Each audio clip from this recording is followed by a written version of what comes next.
यार माली इमदाद जितनी भी हो, क्या इन यतीम बच्चों का बाप वापस आ सकता है?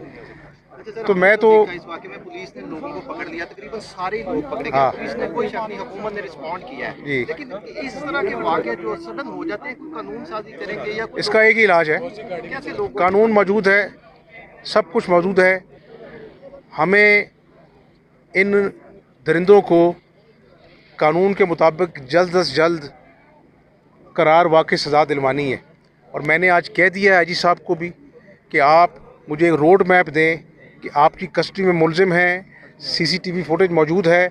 अब आगे इनको हमें मिसाल बनाना है ताकि मुआशरे में किसी माँ के बेटे को इस तरह सड़क के ऊपर अदालत अपनी लगाकर जुल्म का निशाना ना बनाया जाए। कुछ सियासतदानों का भी रोल है, अवाम को ये पुरतशद्दुद ये सियासतदानों का नहीं, ये मिन हैसिल कौम हमारा इम्तहान है कि हम इसे टेस्ट केस बनाएं और करार वाक़ई सज़ा मिले। लोगों को 100 मरतबा सोचना पड़े ऐसे जुल्म करने से पहले। इमरान खान ने बड़ी मुतनाज़ा बयान दे दिया, उसने कहा एस्टैब्लिशमेंट ने सही फैसले न किए तो फौज तबाह हो जाएगी, मुल्क 3 टुकड़ों में तकसीम हो जाएगा।